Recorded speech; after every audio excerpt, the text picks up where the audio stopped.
Hi, good afternoon. I was promised no rotten tomatoes would come my way. So I'm Gisela Gier. I'm a lead experience researcher at Expedia, and of course, we've been listening quite intently about how data helps us make good and better business decisions, but I maintain that we still need to understand the human behind the data. So why is that important? I love data. Data has gotten a lot prettier over the years, so beautiful data visualizations helps you really see the world, helps you spot patterns.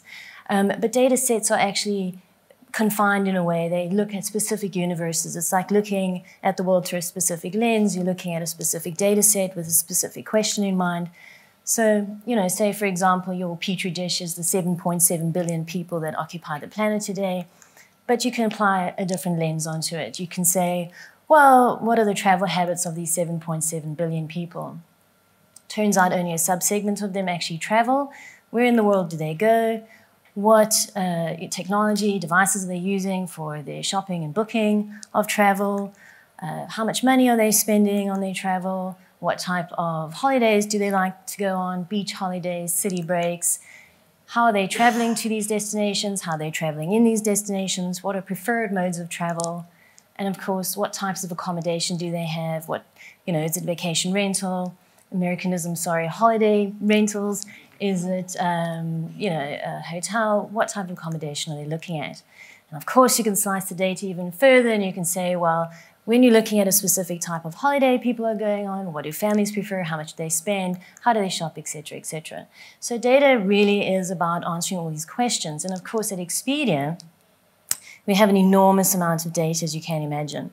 Our site is translated into 33 different languages around the world. So is our app. We have a lot of data coming our way, whether it's how many visitors are visiting our site at any one point in time, which part of the site is used, not used, where is the drop-off on the site, what are the actions taken, what is the feature and functionality sets that people are actually using, what is the conversion rate against those features and functionality, et cetera, et cetera, et cetera. And we can cut all of this data by region, by device, by property type, by feature, by functionality, and then we can create a million other subsets of the data, which is great, but data doesn't tell us everything.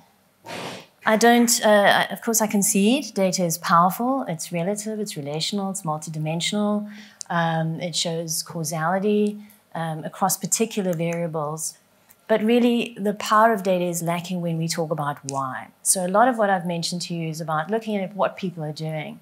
So yes, people are buying holidays, they're selecting a destination, X amount of people are spending X on X, but why are they doing this? What is the motivation behind that? So from my perspective, data is a bit binary. It sort of lacks that richness, that real explanation of what it is, why it is that people are doing, what it is that they're doing. And in fact, it abstracts us from the individual, from what that individual is actually trying to achieve and why. And I think, as Nick pointed to earlier, we are very much a design thinking organization where we want to imbue empathy into our processes. We think of ourselves as customer-centric, we think of ourselves as partner-centric, and we really want to bring the human into the picture. Lucky for Expedia has me, to the power of many more, user researchers who are responsible for gathering that rich data. And we do that on a daily basis. That's our bread and butter. And we are doing it in a qualitative manner. We do have the ability to quantitatively validate findings where we need them, where we need that to be done, but we work in a qualitative environment predominantly. So we think of this rich data as really the precious data that is about the human stories, the emotions, the motivations, their interactions that people are having that simply cannot be quantified. So while we understand data offers, insight at scale, it's the rich qualitative data that really gives us context. So even if you look at this slide here, I know it's kind of tiny, but travel fulfills core needs which impact destination choice.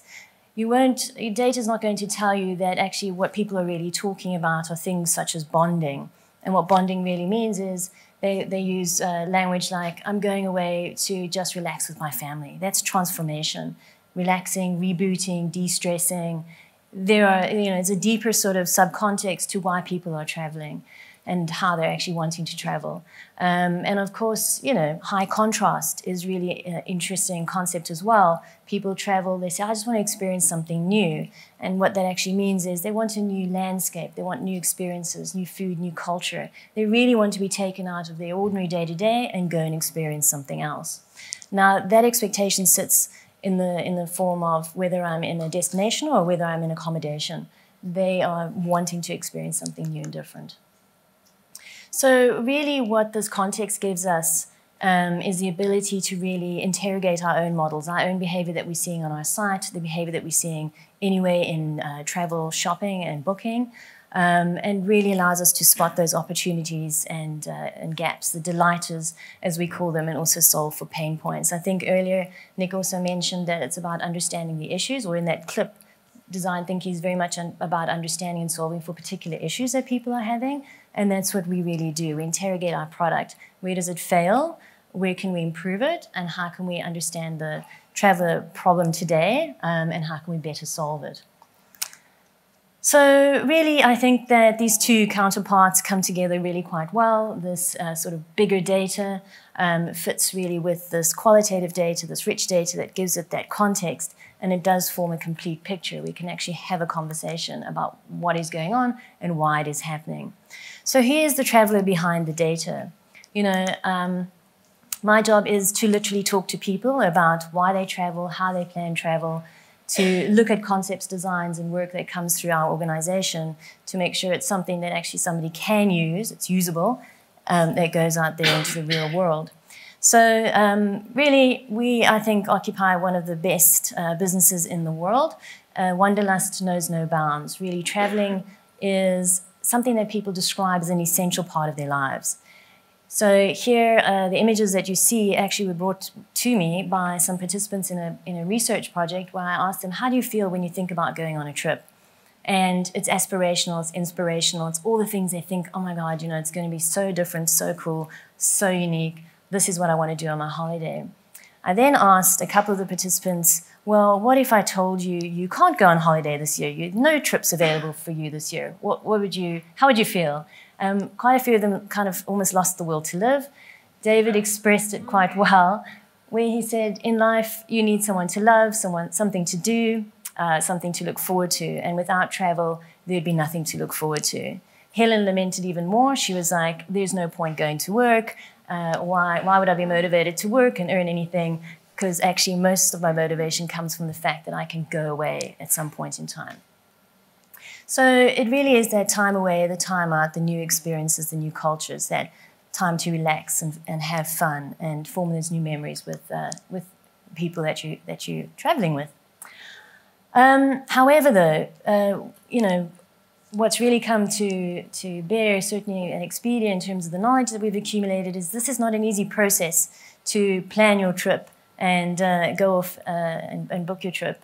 In fact, I asked them to bring me pictures as well in the same session of how they felt when they thought about planning their trip, and I got a lot of really hair-pulling, a lot of post-it notes, a lot of different signs of different directions. So it is a complicated process for people. And the reason why it's fundamentally complicated is because there's essentially an enormous amount of research and information that people are trying to take on board. So if you think about all of you and what you're trying to convey about your destination, your accommodation, these are things that actually somebody has to absorb, think about, review, compare, and actually decide on. So it is a complex process. Say, for example, just one part of it. You know, you go to the Expedia site today and you say, I'm going to Edinburgh. And we are so excited to help you go to Edinburgh. We'll give you at least 800 places to stay. So, you know, and we think, hey, job done, groovy, we've told you everything. But where to stay? And when somebody's thinking about where to stay, they've got a million questions in their mind. What does it cost? Is this child-friendly, pet-friendly? Does it have Wi-Fi? Breakfast included? Is there parking? Is there air conditioning? Does it have a hot tub? Is there a fitness center? Et cetera, et cetera. Are there restaurants for my kids? Is there a bar?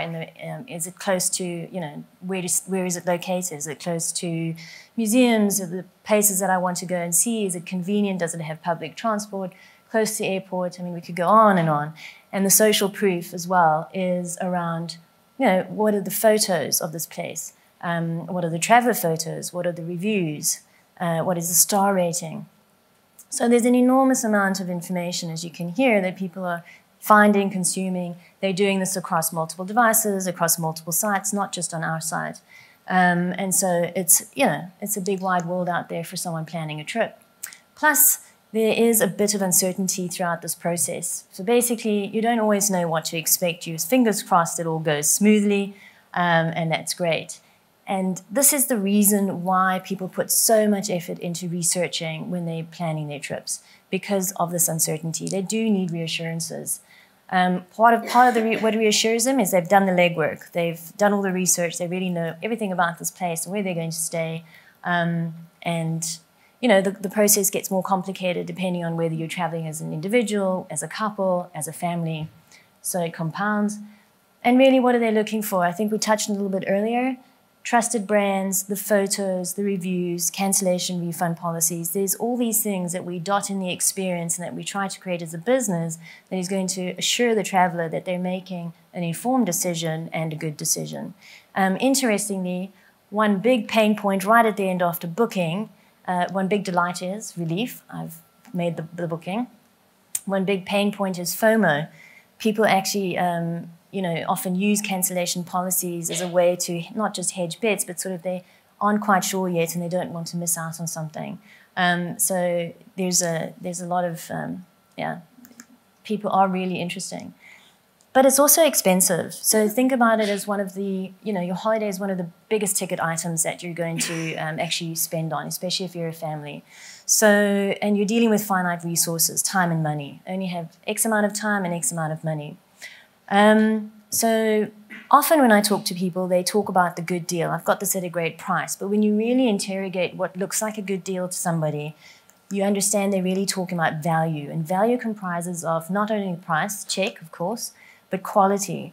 What is this accommodation? How convenient is it? Does it fit all my travel criteria? Does it really suit our needs? Interestingly, quality is something that people will not really be flexible on. Price is more flexible than quality. So where everything ticks the box and really, is perfect on the quality side, they will pay more. So it's not always a case of it's about the cheaper accommodation that people will choose a specific accommodation. And then, of course, as I mentioned earlier, the reassurances, those trusted brands, the reviews, etc., the photos. And to reduce that uncertainty, people are thinking about, okay, great, I've got a sense of what to expect, and I've done all my research. Plus, of course, there's no giving it back. You can't go on your holiday, experience your holiday, and come back. I don't want to give this back to you. It wasn't great. So, this is all why the traveler actually goes through the process that they do. And what makes the bulk of, my work is to understand what's actually happening. So not everybody gets to see user research. So welcome to the dark art of user research. I think, often people think user research is conducted, something magic happens, and boom, you've got something that you out there that you can use. It's actually really quite a interesting process for me. I hope it's interesting to you if you have a look at it. So what we do is observe. We are observers of people's behavior. And that's a real distinction from big data. Data is a counting machine, and it shows you what people are doing, but we're going to tell you why people are doing what it is that they're doing. And how do we do that? Well, we get people in to talk to us. Bulk of my job is to talk to people. I have to listen to all the fantastic trips that they're going on, which I'm not going on. So it's rather a little bit, makes me always want to plan a holiday. We have innovation labs in Bellevue, in Seattle, in Singapore, as well as in London. And our innovation labs are very state-of-the-art. You've got two-way mirrors, you've got a participant side, an observer side, and we have our stakeholders and observers sit in the observer side. They've got big screens. We've got huge cameras, so we can see in great detail, even if you're on your mobile phone, what it is that you're doing. And we can also broadcast our research anywhere in the world to other teams around the world. There's massive engagement at Expedia with research. So people are very keen to understand what the consumer is doing on the product. We also, of course, look at competitor products. It's, concepts, designs. We call it an innovation lab because we don't just work on the live site. We work on tomorrow's site, tomorrow's experiences, and everything else that we're trying to think about as a business. We have, as I mentioned, a global team, and the global team are made up of researchers with cognitive science and behavioral degrees. So, and also quite a wide variety of research methodologies that we can draw from as a team. So there's some specialisms as well in the team. For our teams in APAC and EMEA who don't have innovation labs, in Chicago, for example, who don't have innovation labs, we actually have created mobile labs. So we've got quite high-tech wearable technology. These are eye tracker glasses. And basically, these mobile labs have the essentially same capability that the innovation labs have, just different tech. They can broadcast, they can share, they can watch in exactly the same way, they can record in the same way, just allows more agility. And we use eye tracking technology. So eye tracking technology has changed the game for research. It's basically, and you'll see it in action, but it basically allows us to literally look at where people are looking. It helps us when you think about designing features and functionality. Helps us because if you've designed a feature that you think somebody absolutely needs to use, so designers are like, I'm going to put that in there because somebody needs to use that, and they can't find it. There's low discoverability in the experience within a specific task we've asked people to do, then basically it means our design is failing. So we need to go back and reconceptualize and actually test again. The heat map you see there is a composite map. So basically, after our studies, we put a composite map together, and we can see in that task actually which part of the site was most important. Particularly for accommodation and properties, it's important to think about content design. So we use this, of course, to really understand what are the key decisions people are making, what is the information they're using in order to make that decision, where they're finding that information, how can we design our content better to basically bring that information together to actually get them through the shopping path and the decision, not just shopping, but the decision-making process more swiftly and easily. Because that is, in fact, something that people want. They want to go through this process in a much more efficient way. We're kind of different as an e-commerce company in that we use face reader technology. We are one of the only companies that really do this. So we are interested in how people feel. And the reason why we're interested in how people feel about our technology is around the likability of an experience. What is the actual response to that experience? And we also use it for, obviously, our marketing and advertising material. So what it does is it allows us to get unfiltered, unbiased response, emotional response from people. And it's not invasive technology. It basically just looks at points on your face and, smiling, smirking, combination of all these things will basically lead us to say, okay, well, this is the emotional response to this particular part of the experience. So it tracks joy, tracks anger, sadness, surprise, contempt, fear and disgust. So those are really interesting emotions because obviously when you're in a lab setting or controlled environment and you say to somebody, how do you feel about that? They're really not going to tell you how they actually feel about that. So this is fantastic technology for researchers. So I wanted to introduce you to Alice. Alice is shopping for a trip to Dubai. She's looking at hotels. She's got a husband and 2 kids. She's been to Dubai before. And so she's looking. You can see the face reader technology readings at the bottom. What's interesting about the eye tracker, you'll start to see people have a pattern of how they look at something. Photo, description, price. So she's quite intrigued by this pool. She has been to Dubai before. She's looking at the view beyond the pool. And she's comparing the two. And what she's saying is, actually, I can see myself there. That looks amazing. And so the power of, you could see there was a smile. So the joy spiked where she's like, yeah, this looks incredible. I think they'd love it. Oh, my kids would be, so it's just really this wonderful response, this overwhelming response from somebody saying, yeah, I can see myself there. So I think as an organization, we always talk to our partners. We've done work around visual appeal. We've actually, as a team, created some frameworks for our partners that we've put into Partner Central, which you can tap into to say, how do I make my business more visually appealing to travelers? Because this is literally your shop window. This is the search results page. And this is the opportunity to say, hey, here I am. This is what I have to offer. And this is this is what I'm going to talk to the traveler about. Of course, the way that we're also thinking of using our data and AI based on this kind of work is to say what kinds of photos, what kind of content, when we know you're looking for a pool, when we know you're looking for a beach view, can we serve that particular photograph that Properties has given us to showcase you in the best way possible for that traveler and that traveler's needs at that point in time. So there's a lot of thinking that this starts to inspire. We also do contextual work. So what that means is we've stolen a little bit from the ethnographers. We go on the road. We call it rapid ethnography. We spend an hour and a half, 90 minutes, with participants in their homes, and we talk to them about how they plan their travel. We also do this with partners. So we go to hotels, we go to accommodation, anywhere really. Doesn't have to be in the city. We interview people. I've interviewed people actually in Scotland or way outside of London, to basically hear about their challenges and strategies for their businesses. So this is an enormously rich set of data which we bring back into the organization. This is a fundamental tool that we have designed internally, which basically is called the Traveler Journey Map. And the Traveler Journey Map is wonderful because we have so much information, so many observations. Now, this is about observed behavior in terms of how people are shopping for and planning their trips. And it's end-to-end, so it's basically from point of dreaming, I'm inspired to go somewhere, what inspires me, to planning my trip, right to preparing for my trip, going on my trip, and coming back and reflecting on that experience.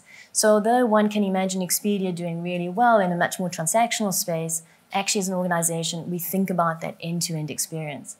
The reason why the Traveler Journey is so interesting and such a good tool for us, that we use it at every product meeting, at every strategy meeting, for every design sprint that we do, it tells us the narration, it narrates the story of the process that people are going through when they're actually shopping for and planning their trips, be it to choose a destination, a flight, a hotel, or any accommodation or activity that they're taking on board. And what it does as well is it takes us from linear thinking into much more, I think we spoke a little earlier as well about linear thinking. There is no linear world. This is quite a complex world that people are actually involved with.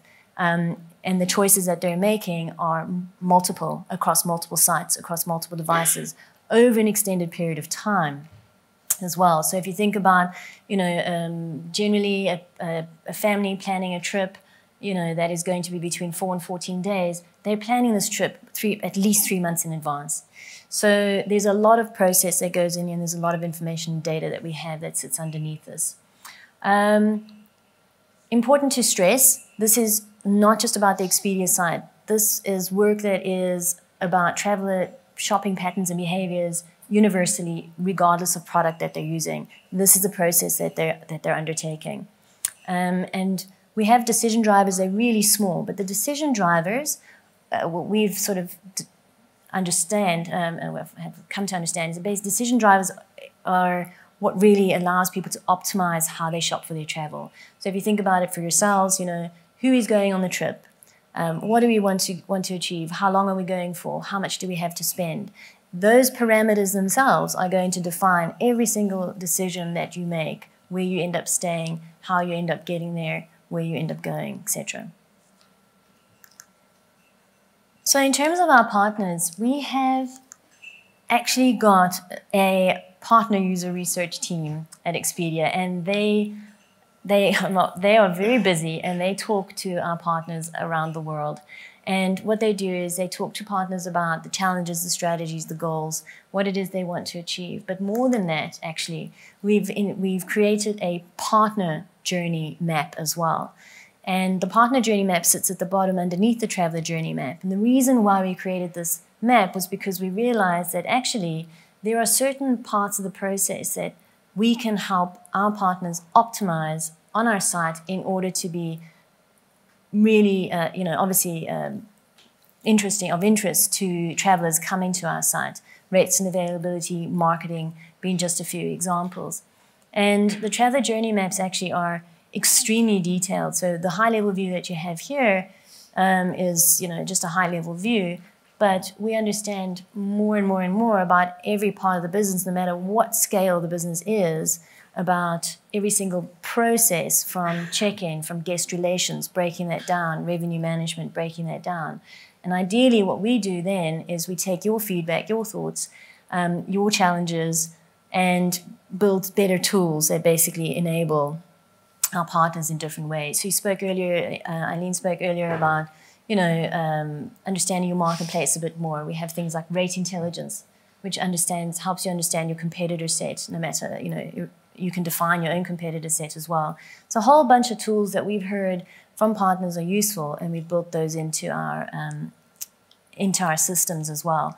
So it really is a dialogue. We really enjoy that. So I always get asked this question, so I thought I'd preempt the question in case it came up. You've got all these insights, that's great. You do all this research, but how does it actually make it into the product? What does that really look like? Taking an insight from the lab and building a product. Well, I have one example. It's now called My Lists. But basically, how it all starts is identifying an unmet need and or identifying a problem. In this instance, it was more of an innovation, identifying an unmet need. So quite a number of years ago, the researchers in the laboratory in Seattle were like, oh, okay, just out of courtesy, we're going to leave a notepad and a pen in the lab, and as people are going through the specific tasks of shopping for their travel, it'll be there if they need it. And people would invariably use a notepad, and at some point, one of the researchers said, wow, okay, this notepad is getting a lot of use. Why is it so useful? What are people doing with it? So they went and did some in-context work, went to people's homes. Cheers, Bob. The notepad comes out. People are scribbling on it. It's like, what are you doing? Why are you doing that? What is it that you're trying to achieve? And what they really discovered is that people were using the notepad as a memory tool. What did I just find? Where did I find it? What did it cost? Why did I like it? Why is it of interest? What else did I find? They're using it also to compare. So I found this, I found that. Actually, this one I prefer. Don't really want that one. So it was a comparison tool as well. But also, imagine you've done all this travel planning research. Somebody comes home in the evening and you say, oh, fab, this is what I've been doing. Check this out. Here's some options. So it was also a way to share what you just found out. And we thought, well, that's really cool. How can we digitize that? So we started to think about how could we allow you to store your searches, save them, share them, compare them, and then maybe shortlist. One thing I neglected to mention in the traveler journey was you saw the funny shape was a funnel. And actually, we talk about mental models a lot. So what is the mode of thinking that somebody's going through? So we all start with an enormous amount of choice, those 800 properties in Edinburgh, and then we whittle it down, we shortlist, we compare and review, whittle it down, and eventually you make a booking. So it's a visual tool to also help us understand the mental model and the mental process people are going through. So what happened to Scratchpad? Let's see, Scratchpad started to be designed. We wanted to put it, as something on the toolbar. We wanted to understand whether or not people would discover it up there. And this is a clip actually of someone who is discovering it. So she's shopping, and that's the eye tracker again. She finds Scratchpad, clicks on it. She reads what it is. She gets, oh yeah, okay. This is our EMG, so we're looking at the emotional response to the functionality. She goes back, reads it again, didn't quite get it. She goes, oh, okay, I get it. So these are whoa. So there's a huge spike. That spike is a spike of delight when she discovered that these are all her stored searches. And then she realizes again, yeah, I can actually get rid of this. Another spike of delight when she can simply delete a hotel. So what we're doing with Scratchpad is actually tackling one of the biggest pain points, is the amount of time that it takes to actually plan and shop for your travel, and shortlisting. So we've got all these great, hotels that you can look at, or different properties that you can stay at, but we're actually helping you quite swiftly narrow down. So back it goes into the lab, a new concept, and basically we decide we're going to put it make it much more contextual, easy to discover than just hiding it away as a top navigation. And the functionality is continuing to grow and grow. And actually it's gone from the original name of Scratchpad to My Lists. Makes more sense. Scratchpad was a pet sort of name, I think. One of the guys in the office really didn't want to let it go, but was convinced by a lot of marketing data that it just didn't work and didn't localize. So really, hopefully that gives you a little bit of a flavor for what we do at Expedia in terms of when we say we're customer and we're partner-centric. We do try and marry those two sides of the business and really bring the human into the conversation. And that really is a basis upon which we inform all the business decisions that we're making. So I know that Nick mentioned earlier this idea of iterative, iterating, testing, learning, iterating, and so on. Well, we do that at Expedia, but we do that at an enormous scale. So we do that through what we internally just call a scientific method, but we do it on our live site. Observations that are coming out from user testing go into a hypothesis. What are we actually trying to solve? How do we hypothesize we can actually solve this problem? What do we think the business can get out of it? What do we think the traveler will get out of it? Put it onto our live site, test it at scale, and then learn from it. Did it succeed or did it not succeed? And as a business, we also are really good at interrogating the types of metrics that we put to things. So it's not only about conversion, it's about engagement. It's about how much more beneficial is this to the ecosystem that the traveler is also occupying. So that's it. Thank you very much.